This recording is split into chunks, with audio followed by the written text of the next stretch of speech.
और मोहित by road Diu घूमने जा रहे थे। पूरे एक हफ्ते की छुट्टी ली थी दोनों ने, सिर्फ इस एक हॉलिडे के लिए। रोज की ऑफिस और दूसरे कामों से दूर जाना था उन्हें। अब उनका बेटा मयंक भी 4 साल का हो गया था, तो माया ने उसे अपने मायके मयंक के नाना नानी के पास ही छोड़ दिया था। दोनों हंसी खुशी नासिक से दीव पूरे 754 किलोमीटर के अपने सफर पे निकल पड़े। बारी बारी दोनों ही ड्राइव कर रहे थे, तो ज्यादा तकलीफ की बात नहीं थी। तकरीबन 9 घंटे लगातार ड्राइव की थी दोनों ने। अंधेरा चारों तरफ घेर चुका था। मोहित ने गाड़ी धीमी की और साइड लगा के माया से कहा, तुम यहीं बैठो, मैं 2 मिनट में हल्का होकर आता हूँ। 1-2 ट्रक बगल से निकले, लेकिन फिर बिल्कुल सन्नाटा चारों ओर पसर गया। अचानक माया को कुछ खटका। मोहित को गए 5 मिनट से ज्यादा हो गए थे और वो अभी तक नहीं आया था। माया ने सोचा कि उतर के देखते हैं कि तभी गाड़ी पर पीछे की तरफ किसी के जोर जोर से कूदने की आवाज आ रही थी। गाड़ी वजन से हिलने लगी। ये आवाजें लगातार आई जा रही थी और इससे पहले कि माया रिएक्ट करे, सब कुछ एकदम से शांत हो गया। माया अपनी चीख तो क्या, सांस भी रोक कर बैठी थी कि तभी अचानक उसकी खिड़की पर एक आवाज हुई। माया बुरी तरह से डर गई थी और उसने गाड़ी लॉक करके स्टार्ट कर दी। गियर लगा के गाड़ी बढ़ाने की कोशिश की तो गाड़ी तकरीबन 2 मीटर ही आगे बढ़कर रुक गई। माया ने एक्सीलरेटर पर पूरा जोर मारा तो समझ में आ गया कि सचमुच किसी चीज ने गाड़ी को आगे बढ़ने से रोक रखा है। माया ने गाड़ी का इंजन ऑन ही रखा, पर दरवाजों का लॉक नहीं खोला। खिड़की खोलकर झांकने से बेहतर था कि बाहर निकलकर ही देख ले। बड़ी मुश्किल से पूरी हिम्मत जुटा के उसने दरवाजे को अनलॉक किया और गाड़ी का दरवाजा खोला। बाहर निकल के पीछे देखा तो गाड़ी के पीछे रस्सी बंधी थी, जो कि पीछे पेड़ पर ऊपर 2 डालों के बीच तक गई थी, जिससे मोहित गर्दन से बंधा हुआ था। और गाड़ी को आगे बढ़ाने से रोकने वाली चीज कुछ और नहीं बल्कि 2 डालियों के बीच फंसी मोहित की लाश थी, जिसे देखकर माया की चीख निकल पड़ी। अपनी ही चीख से माया की आंख खुली। मोहित ने चलती गाड़ी को ब्रेक मार के रोका और पूछा, क्या हुआ माया, कोई बुरा सपना देखा क्या? माया का दिल तो किया कि मोहित से लिपट कर रो पड़े, लेकिन उसको खुशी इस बात की थी कि सब कुछ ठीक था। उसने हाफते हुए मुस्कुरा के हामी भर दी। एक ट्रक बगल से हॉर्न मारता हुआ तेजी से निकला और सामने के पोल पर लगे बोर्ड को तोड़ता हुआ चला गया। उस बोर्ड के सिक्के जैसे गिरने की आवाज और ट्रक की दूर जाती आवाज के साथ माया को मोहित की एक आवाज सुनाई दी, तुम यही बैठो, मैं जरा हल्का होकर आता हूं। माया ने एक पल को सोचा कि मोहित को रोक ले, लेकिन फिर सोचा कि एक सपना ही तो था, कुछ और नहीं था वो। मोहित गाड़ी से उतरा और 2 मिनट के बाद वापस भी आ गया। गाड़ी वापस रोड पर हवाओं से बातें करने लगी। चलती हुई गाड़ी में मोहित एक गाना गुनगुनाता हुआ जा रहा था। तकरीबन कुछ 200-300 मीटर आगे बढ़े होंगे कि मोहित ने कहा, माया तुमने बताया नहीं मुझे कि तुमने और मोहित ने शादी कर ली और एक बेटा भी है तुम्हारा। माया का मुंह बन गया और उसका जवाब भी मोहित के सवाल जैसा ही बेतुका था। थोड़ा चिढ़ते हुए उसने मोहित से कह दिया कि अपनी ही शादी के बारे में मोहित, तुम ऐसे सवाल क्यों पूछ रहे हो? मोहित माया की ओर पलटा और उसने कहा, ओ तो जैसे तुमने मुझे इस मोहित के बारे में नहीं बताया था, वैसे ही इसे करण के बारे में नहीं बताया होगा, है ना? माया इतना सुनते ही जोर से चीखी और मोहित ने ब्रेक लगाई और उसके बाद डरते डरते माया से कहा, बेबी क्या हुआ? तुम ठीक तो हो ना? मैंने जरूर कुछ उल्टा सीधा कहा ना तुमसे? बताओ ना, तुम ठीक हो ना? माया ने सिर्फ इतना कहा कि वो इतनी देर से ड्राइव करते हुए थक गया होगा। अब मोहित और आगे ड्राइव ना करे, माया को ड्राइव करने दे। मोहित को भी अपना सर घूमता हुआ सा लगा, इसलिए वो भी तुरंत मान गया। दोनों ने दरवाजा खोला और सीट बदलने के लिए निकले। माया ड्राइविंग सीट पर आकर बैठी, लेकिन मोहित नहीं आया। उसके आने से पहले ही माया के बगल वाली सीट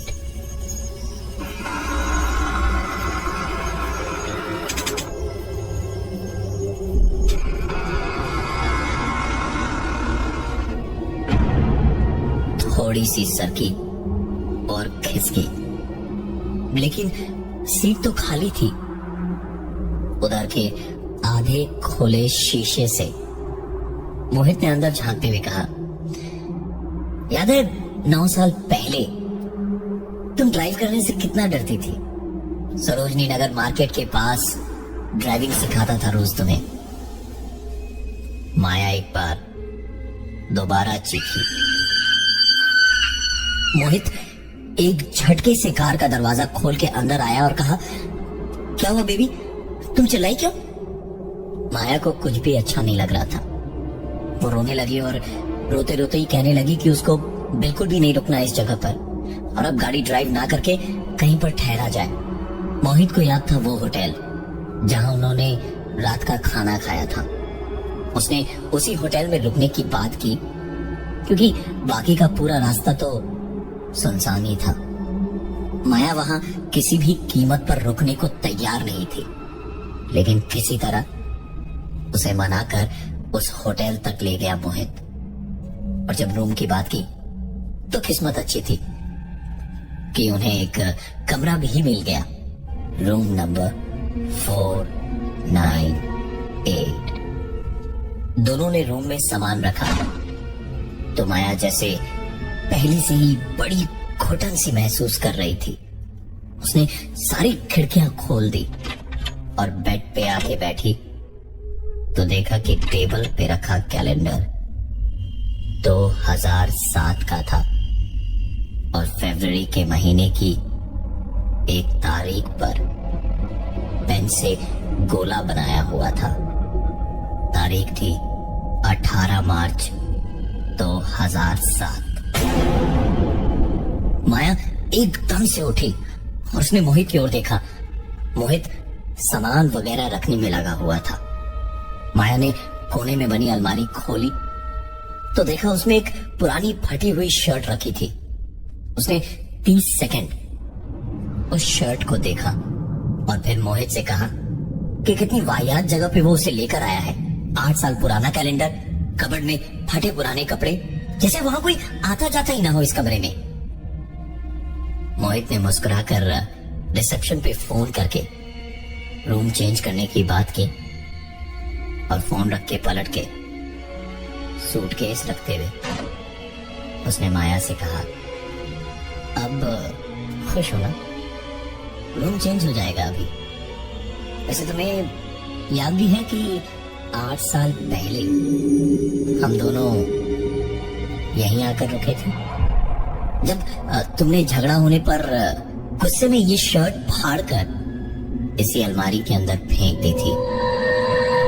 माया जैसे कितना कुछ कहना चाह रही थी, चीखना चाह रही थी, चिल्लाना चाह रही थी, लेकिन बोलना चीखना तो दूर, मुंह भी नहीं खोल पा रही थी। और तभी उनके रूम की घंटी बजी। माया दरवाजे के पास ही थी। उसने दरवाजा खोला तो मुस्कुराता हुआ रूम सर्विस का एक लड़का खड़ा था। शायद रूम चेंज करने आया था, लेकिन माया के पास ये एक ही मौका था। वो वहां से अपनी पूरी ताकत लगाकर नीचे भागी।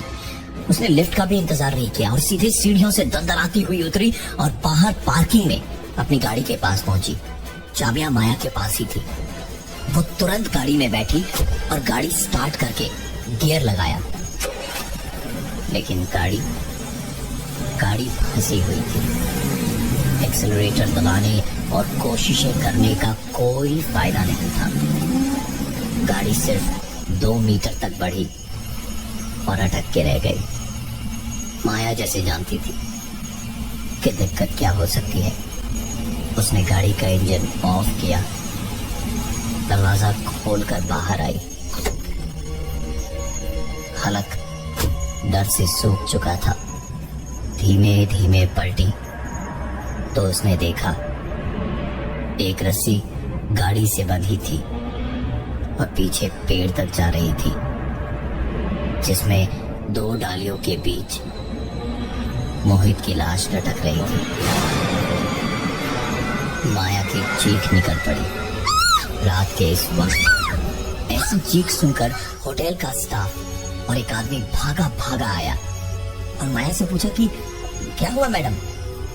तो माया कुछ बोल ही नहीं पाई, बस अपने हाथ उठाकर उंगलियों से पेड़ की तरफ इशारा करती रही। उस आदमी ने पलटकर पेड़ की तरफ देखा और फिर माया से कहा, क्या हुआ मैडम, क्या है वहां पर। माया जैसे सपने से जागी हो। वो बार बार कहती रही कि वहां उसके पति की लाश लटकी है, लेकिन वो लगातार कहते रहे कि मैडम वहां कुछ भी नहीं है, आपको आराम की जरूरत है। आप चलिए, मैं आपको आपके कमरे तक छोड़ देता हूँ। माया ने बदले में उससे सिर्फ रिसेप्शन पे रखा फोन इस्तेमाल करने की इजाजत मांगी, जिसपे वो आदमी तुरंत मान गया। माया ने उस इंटरकॉम वाले फोन से अपने 498 वाले कमरे पे फोन किया अपने ही पति मोहित को। तो उधर से किसी ने फोन उठा के कहा,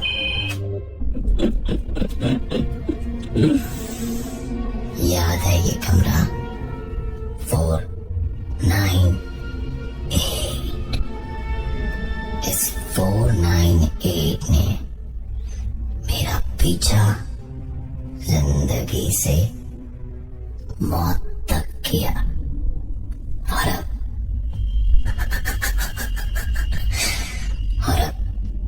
तुम्हारी बारी है।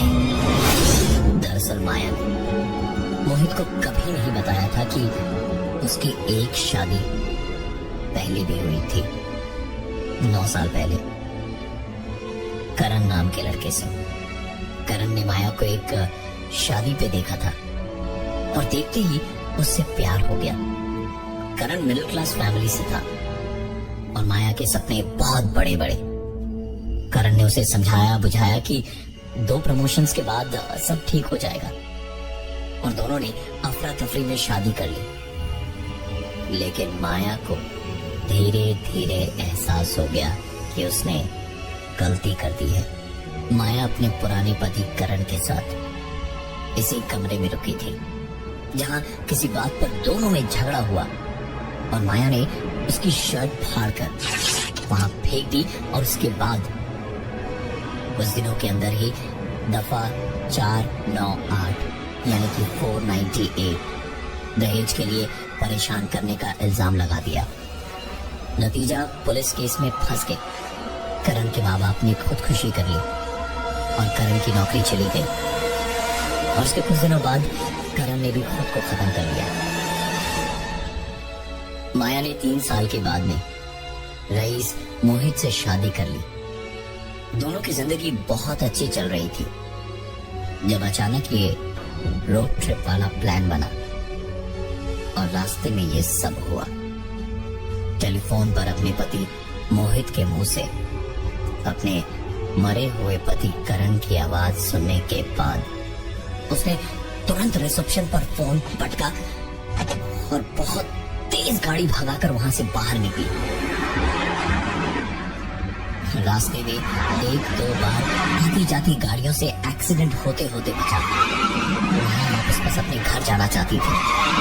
पूरे रास्ते उसे अपने द्वारा की गई गलती याद आ रही थी। ड्राइव करते करते माया वापस हाईवे पे उसी पेड़ के पास पहुंची जहां उसने वो सपना देखा था। उसने रियर व्यू मिरर में देखा तो करण पीछे की सीट पर बैठा मुस्कुरा रहा था। और ये देखते के साथ ही माया का गाड़ी पर से बैलेंस खोया और उसके बाद